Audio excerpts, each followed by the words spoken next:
Biasanya kan ya, kalau udah mau momen-momen dekat lebaran begini nih, pasti ada aja ajakan untuk hadir di keluarga pacar lo. Entah itu lo yang ajak, kakak lo yang ajak, atau saudara lo yang ajak, pasti ada nih satu anggota keluarga yang datang ke acara lebaran bawa pacarnya. Nah, ngomong-ngomong soal pacaran nih, ada satu cewek yang nggak boleh lo pacarin karena selain track recordnya dia adalah cewek yang berbahaya, dia bahkan memberikan makan anak-anaknya dengan daging pacarnya sendiri. Bisa kali ya, lebaran gue praktekin. Tapi sebelum kita masuk ke detail kisah nyata mengerikan kali ini ya, hai semua, nama gue Ewing dan jangan lupa untuk subscribe, terus juga nyalain notifikasinya. Lalu sebarkan video ini ke semua teman-teman lo yang sekiranya suka cerita-cerita mengerikan berdasarkan kisah nyata. Kalau udah siap, langsung aja kita mulai kisah nyata mengerikan untuk episode kali ini.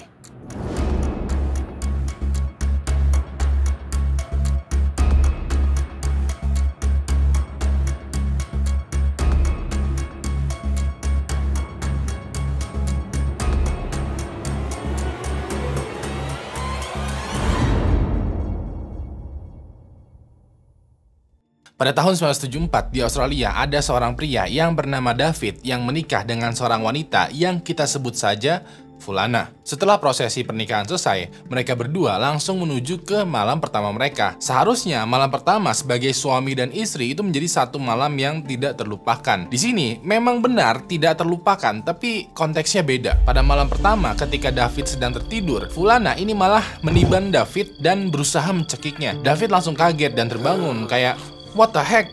Lu mau ngapain, men? Kita ini mau enak-enak, bukan adu tinju." Setelah melakukan perlawanan, David dan Fulana pada akhirnya saling ngobrol tuh baik-baik. Inti dari obrolan ini adalah Fulana mengeluh karena pada malam pertama mereka hanya melakukan hubungan sebanyak 3 kali dan ini tidak memuaskan Fulana. Ya udah, David sebagai suami yang baik, dia pengertian dong kepada istri barunya. David pun berusaha tuh memenuhi kebutuhan Fulana. Pada akhirnya mereka berdua hidup normal seperti kebanyakan pasangan suami istri lainnya. Waktu demi waktu itu berlalu dan Fulana ini dinyatakan hamil. Nah, entah apa yang terjadi ya, ketika Fulana hamil, dia malah semakin kasar terhadap David. David awalnya tuh kayak dicubit atau dipukul ringan gitu. Pas ini David berpikiran, mungkin ini moodnya si Bumil ya, si Bulana lagi ngaco nih hormon kehamilannya. Ya udah deh, David kayak terima aja perlakuan kasarnya Fulana. Walaupun begitu, perlakuan kasarnya Fulana ini secara bertahap ya semakin lama semakin parah. Puncak kekerasannya adalah ketika Fulana itu memukul belakang kepalanya David sampai kepalanya David ini retak. Fulana melakukan hal ini secara random, bener-bener gak ada angin, gak ada apa-apa, tahu-tahu mukul David. Pas ini David mulai sadar,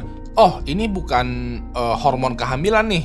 Lu pada dasarnya kasar aja, lu pada dasarnya emang jahat. David berusaha tuh menghindari serangan Fulana selanjutnya. Pas tahu serangannya dihindari oleh David, Fulana lalu berlari menuju lemarinya David, mengeluarkan seluruh isi pakaiannya David, disiram semuanya pakai minyak, lalu dia bakar. David yang menyaksikan seluruh peristiwa ini kayak, "What? Lo ngapain cuy? Lo pengen ngebakar rumah ini apa?" Karena apinya terlanjur membesar, David nggak sempat tuh memadamkan apinya dan mulai berlari berusaha keluar dari rumah. Pas dia keluar rumah, nafas dia itu udah sesak, batuk-batuk karena menghirup terlalu banyak asap. Dia pun dilarikan ke rumah sakit oleh tetangganya David. Sama halnya dengan David ya, Fulana ini juga dilarikan ke rumah sakit. Mereka pun dirawat di ruangan yang berbeda. Takutnya Fulana berulah lagi kalau sekamar dengan David. Dari investigasi kecil-kecilan, ternyata Fulana itu memukul kepalanya David sampai retak karena David telat pulang ke rumah. Menurut kesaksiannya David, dia telat pulang ke rumah karena ada acara syukuran gitu di perusahaannya. Nah, awalnya David mau menuntut Fulana ke meja hukum. Walaupun begitu, penasihat hukum dan juga polisi menyarankan untuk menunda karena Fulana ini lagi hamil. Takutnya gara-gara stres pengadilan, janin atau bayi yang ada di dalam kandungannya Fulana ini malah mengalami gangguan. Dikarenakan tidak banyak hal yang David bisa lakukan ya udah deh, David pasrah aja gitu, tapi menjaga jarak dengan Fulana. Jadi mereka tinggal serumah sebagai suami istri, tapi ada jarak di antara mereka. Kehidupan pun berjalan seperti biasa. Beberapa bulan kemudian, anak dari David dan juga Fulana ini lahir. Dikarenakan hubungan David dan Fulana ini sudah tidak baik sejak masa kehamilan, begitu anaknya David lahir,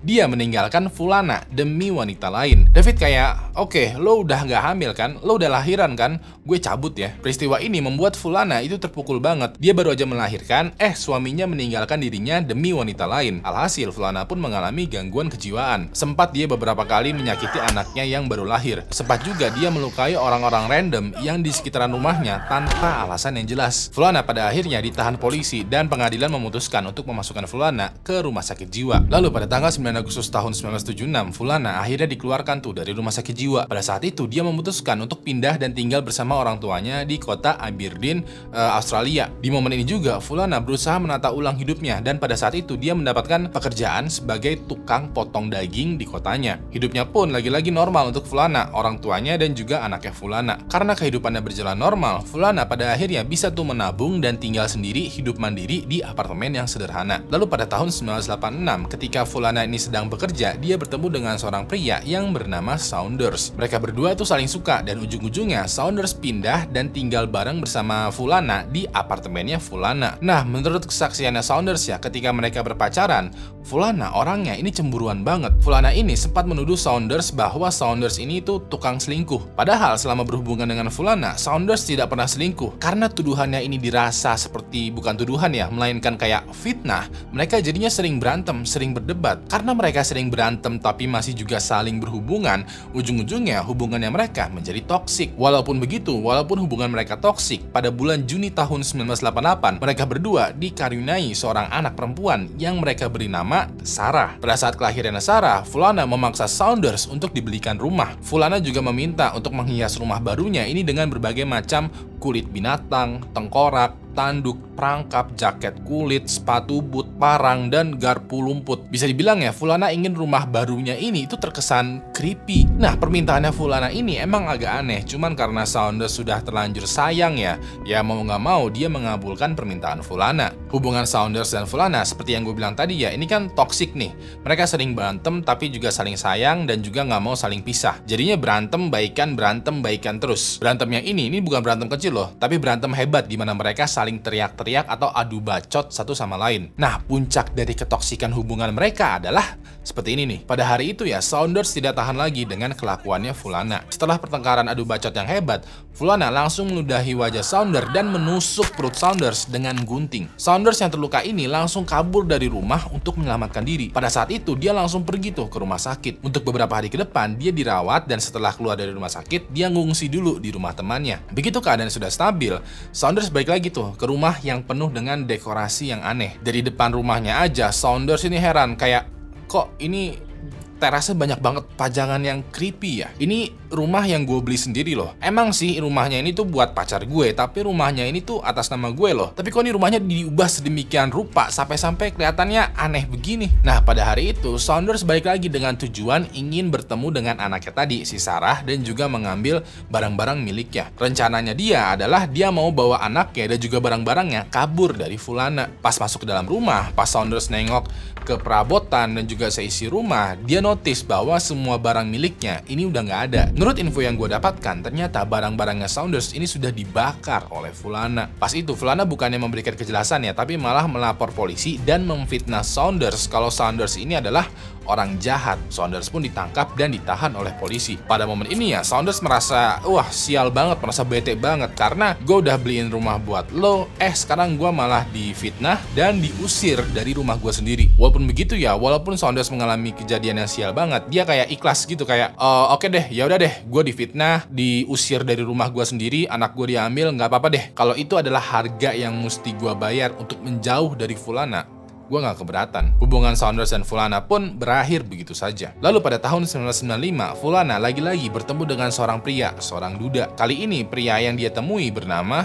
John Price. Nah, pada momen mereka ketemuan, John tahu kalau Fulana ini sudah terkenal reputasinya sebagai wanita yang buruk dan juga kasar. Walaupun begitu, John tetap kekeh menjalani hubungan dengan Fulana karena John udah terlanjur sayang. Anak-anaknya John juga itu udah suka dan nyaman nih dengan Fulana. John itu pun pindah ke rumahnya Fulana supaya hubungan mereka itu semakin dekat. Mereka pun berpacaran dan kehidupannya mereka itu ya berjalan seperti normal aja. Lalu setelah 3 tahun berpacaran, Fulana meminta John untuk menikahinya. John pada saat itu tidak bisa menikahi Fulana karena John sendiri masih trauma akibat pernikahan dia yang sebelumnya. John kayak meminta waktu untuk menunda pernikahan ini. Mendengar jawaban ini, Fulana nggak terima dong. Sebagai pembalasan, Fulana ini kayak merekam barang-barangnya yang diduga dicuri oleh John dari tempat bekerjanya John. John diketahui ya sering membawa barang-barang gitu dari tempat kerjanya ke rumahnya. Fulana lalu mengirimkan video ini ke bos tempat John bekerja. Hal ini menjadi masalah buat John dan John pada akhirnya dipecat dari pekerjaannya. Padahal ya barang-barang yang John ambil dari tempat kerjanya adalah barang-barang yang memang sudah dibuang oleh perusahaan tempat John bekerja. Cuman tetap aja perusahaan memutuskan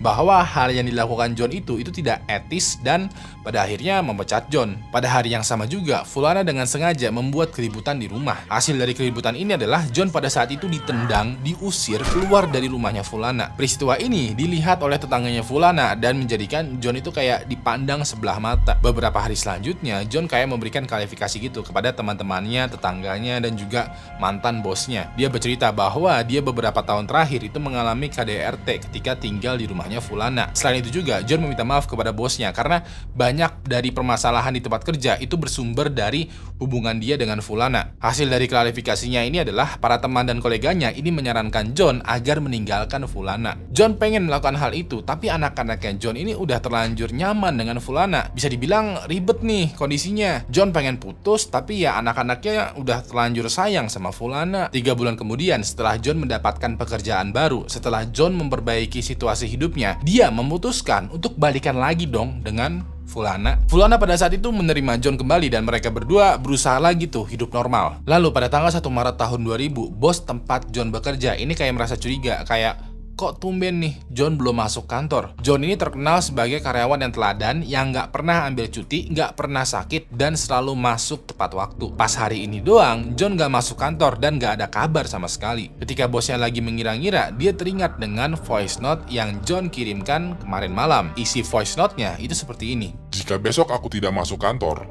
itu artinya aku... Di sini, bosnya John itu khawatir. Dia meminta tolong teman kerjanya John untuk pergi ke tempat tinggalnya John. Temannya John ini kita sebut saja dengan sebutan Fulan. Ya udah deh, singkat cerita, Fulan ini pergi ke tempat tinggalnya John, yaitu rumahnya Fulana. Pas sampai di sana, Fulan ini melihat di garasi itu ada mobilnya John. Di situ dia berkesimpulan, berarti John ada di dalam rumah dong. Ya udah deh, Fulana mengetuk tuh pintu rumahnya John. Pas diketuk berapa kali, dia diam sebentar. Nah, nggak ada tuh jawaban. Dia coba ketok-ketok lagi dan lagi-lagi nggak ada jawaban. Pas dia mau coba ketok yang ketiga kali, Fulan notice bahwa ada semacam bercak merah di bagian bawah pintu. Di sini firasatnya itu mulai nggak enak. Fulan pun menelpon polisi untuk meminta bantuan. Gak lama polisi pun datang dan Fulan menceritakan kondisi situasinya John. Setelah mendengar ceritanya, polisi langsung memeriksa bercak darah ini dan seorang polisi ini berpendapat kalau bercak merah yang ada di bagian bawah pintu ini bisa jadi adalah darah. Darahnya ini juga masih belum sepenuhnya membeku. Bisa jadi rumahnya John ini dirampok dan John terluka. Bisa jadi malingnya juga masih ada di dalam rumah. Seperti yang gue selalu bilang ya, di mana ada darah, ada hal buruk yang telah terjadi dan akan terjadi lagi. Polisi pada saat itu langsung siaga. Satu polisi itu jaga di pintu depan, di pintu masuk, dan satu polisi lain itu jalan ke samping rumah untuk menuju ke pintu belakang rumah. Pas polisi lagi jalan ke samping, di depan jendela rumah ini ada semacam piring gitu yang tergeletak terjatuh di tanah. Di dekat piring ada semacam makanan gitu yang berhamburan. Pas polisi menengok ke arah jendela, kaca jendelanya ini kayak ada bekas pecahan. Pada momen ini polisi menduga apapun yang terjadi di dalam rumah, sempat ada nih orang yang melempar piring berisi makanan keluar ke rumah. Sang polisi pun lanjut lagi berjalan menuju ke pintu belakang. Pas itu polisi yang ada di pintu depan itu udah standby dan polisi yang di belakang itu juga udah siap. Dalam hitungan ketiga mereka mendobrak pintu dan masuk ke dalam kediamannya John. Polisi yang masuk dari depan ini dengan pelan tapi siaga gitu ya, men-scanning rumah. Dia jalan ke ruang tamu dan sampailah di ruang makan. Di ruangan makan ada semacam meja besar yang di atasnya adalah banyak banget piring, hidangan makanan, botol wine, gelas, garpu, sendok, pokoknya lengkap semua. Seakan-akan kayak ada mau pesta makan besar. Gak lama polisi yang di belakang ini teriak meminta bantuan. Disamperin dah tuh dan ternyata mereka berdua melihat nih Fulana itu lagi terkapar di lantai. Mereka periksa Fulana dan ternyata Fulana masih hidup, cuman nafasnya ini udah tipis. Kalau sekiranya nggak dibawa ke rumah sakit, kayaknya Fulana bisa meninggal nih. Yaudah deh, satu polisi itu membopong Fulana keluar rumah dan memanggil ambulans. Satu polisi lagi masih stay nih di dalam rumah ya. Dia memeriksa seisi rumah untuk mencari keberadaan John. Pas dia cek ke dapur, dia melihat dapurnya tuh kayak ditutupin oleh tirai. Polisi berjalan tuh mendekati dapur dan dia menyibakkan tirainya ini. Pas dia pegang tirai ini, kok tirainya aneh ya? Ini bukan tirai kain atau tirai plastik yang kebanyakan pada umumnya. Dia perhatiin baik-baik tuh, dan ternyata tirainya ini terbuat dari kulit manusia. Sang polisi ini pun kaget dan dia tuh sempat terjatuh kepleset. Pas dia kepleset, dia sempat melihat ke bawah kolong kitchen set, dan di sana dia melihat bahwa ada banyak potongan tubuh manusia. Singkat cerita ya, pada saat itu tim forensik itu datang tuh semua menghubungi rumah kediamannya John. Banyak tuh anggota dari tim CSI yang memeriksa kediamannya John. Hasil pemeriksaannya adalah tim CSI menemukan kepalanya John itu sedang direbus di dalam panci. Tirai kulit yang ada di dapur terbukti itu adalah kulitnya John. Yang lebih parah lagi adalah makanan-makanan yang ada di atas meja itu semuanya terbuat dari daging dan juga organ tubuhnya John. Apapun yang terjadi di rumah ini, seseorang itu telah memasak John dan menjadikan dia sebagai makanan. Investigasi pun dibuka dan satu-satunya petunjuk yang polisi punya adalah Fulana. Begitu Fulana sadar, polisi langsung menghampiri Fulana yang dirawat di rumah sakit. Di situ polisi melakukan interogasi dan hasil dari interogasi yang cukup lama, pada akhirnya Fulana ini berkata, yang telah memasak John adalah aku. Ternyata ya, nama asli dari Fulana adalah Catherine Mary Knight. Dia lahir pada tanggal 24 Oktober tahun 1955 di New South Wales, Australia. Dari informasi yang gue dapatkan, Catherine pas masa kecil ini dibesarkan di keluarga yang disfungsional. Disfungsionalnya ini bukan hanya sekedar disfungsional yang biasa aja, tapi ini benar-benar parah banget sampai-sampai ada cerita tentang pelecehan seksual, hubungan sedarah, KDRT, dan lain-lainnya yang sepertinya gua nggak perlu jelasin secara detail lah. Dari bibit inilah Catherine itu selalu KDRT ketika sedang berpacaran dengan pasangannya. Nah, awalnya ketika John dan Catherine ini balikan lagi, Catherine mengira kalau John akhirnya mau menikahi dia. Tapi John itu tetap masih butuh waktu karena John juga baru dipecat ya, terus capek nyari kerjaan, terus juga masih trauma dengan pernikahan sebelumnya. Nah, pas tanggal 29 Februari tahun 2000, John dan Catherine ini sedang berantem hebat. Pada saat John pulang kerja, pas sampai di kediamannya, John notice bahwa tidak ada orang sama sekali di rumah. Dia bingung, ini si Catherine kemana? Gak lama dia dapat kabar dari salah satu anaknya John bahwa dia lagi jalan-jalan dengan Catherine. Di sini John marah besar ya, karena John merasa Catherine ini sudah melanggar batas. John merasa gak etis aja kalau Catherine bawa anaknya John jalan-jalan tanpa seizin John. Walaupun John marah besar, John juga agak ragu nih untuk melampiaskannya, karena kalau Catherine juga ikutan marah-marah, bisa jadi salah satu dari mereka itu ada yang meninggal. Ya udah deh, John kayak berinisiatif gitu. Sebelum konfrontasi dengan Catherine, dia kayak meninggalkan pesan untuk bosnya yang sekiranya kalau nggak ada kabar di besok hari berarti gue udah meninggal. Nah, seperti yang kita tahu ya, Catherine itu emang udah terkenal KDRT dan selalu lolos dari perkara. Ya udah deh, John kayak meredam amarahnya dan bertingkah laku seakan-akan tidak terjadi apa-apa. Lalu pas jam 11 malam, Catherine bersama anak-anaknya itu datang tuh ke kediamannya. Pas ketemu, John itu berakting bahwa tidak ada hal apa-apa yang terjadi. John lalu menyuruh anaknya untuk memanggil taksi dan mengungsikan anak-anaknya ini ke rumah orang tuanya. John gak pengen kalau sekiranya dia marah besar atau Catherine marah besar, itu kayak kelihatan sama anak-anaknya. Pada akhirnya, John dan Catherine ini berduaan di rumah. Catherine di sini tidak merasa curiga ya sama John. Mereka berdua duduk aja gitu di depan TV sambil saling diam kayak hangout aja lah. John lalu memecah kesunyian dengan berkata, ada yang aku ingin omongin deh. Di sini Catherine kayak membungkam mulutnya John dengan jarinya gitu ya dan mulai menggoda John. Singkat cerita, John tidak lagi berbicara dan mereka berdua masuk ke kamar dan melakukan hubungan suami istri. Besok paginya Catherine bangun duluan nih dan entah kenapa Catherine itu merasa jijik gitu dengan dirinya sendiri. Catherine merasa kalau John yang lagi tertidur itu hanya memanfaatkan dirinya aja. Catherine lalu berjalan menuju mobilnya dan mengambil alat-alat seperti pisau, gergaji, dan palu. Dia lalu balik lagi ke kamar dan secara tiba-tiba dia menindih tubuh John lalu menusuk John dengan pisau persis di jantungnya. John langsung kebangun dan berusaha melawan. Dia panik tuh, kok di dada gua ada pisau yang nancep gini yang berdarah. John berusaha untuk berjalan keluar rumah dengan kondisi jantung dan dadanya tuh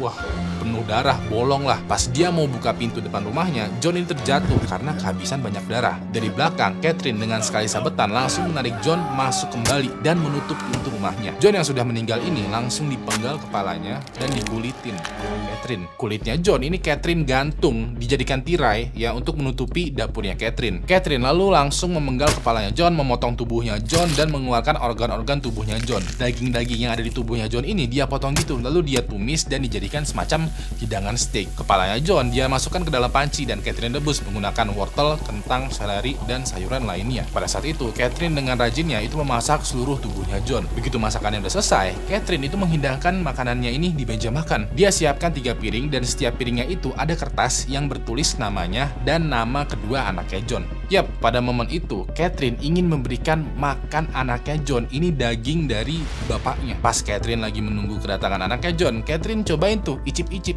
hasil masakan dia. Ternyata hasilnya ini nggak enak dan dia pun melempar piring yang penuh makanan ini keluar dari rumah. Beberapa saat kemudian, dia menangis dan tersadar bahwa apa yang dia lakukan tuh salah. Nggak lama, dia mengambil banyak pil tidur dan meminumnya. Beberapa saat kemudian, polisi masuk tuh dan menemukan Catherine yang sudah tidak sadarkan diri. Polisi pun membawa Catherine ke rumah sakit untuk disembuhkan. Lalu pada akhirnya, pada tanggal 2 Maret tahun 2001, Catherine didakwa atas kasus pewafatan John. Hakim sempat menunda persidangan dan memerintahkan psikiater untuk menilai kejiwaannya Catherine. Hasilnya adalah bener banget, Catherine ternyata menderita gangguan kejiwaan. Lalu pada tanggal 8 November tahun 2001, hakim memutuskan bahwa Catherine akan dipenjara seumur hidup tanpa bisa dibebaskan. So, itu adalah kasus tentang seorang wanita yang nggak boleh lo pacarin sama sekali. Gue mau berterima kasih banget untuk lo yang udah nonton video ini dari awal sampai habis, dan juga terutama banget nih untuk member dari Anti Halu Halu Club. Yang mau ikutan membership Anti Halu Halu Club, klik aja tombol join di bawah ini atau link yang ada di deskripsi. Kalau sekiranya lo masih butuh asupan video horor lainnya, langsung aja klik video yang ada di sebelah kanan ini, karena di sana gue membahas hal-hal yang lebih mengerikan lagi. Terakhir, nama gue Ewing dan sampai jumpa lagi di kasus mengerikan selanjutnya. Good night.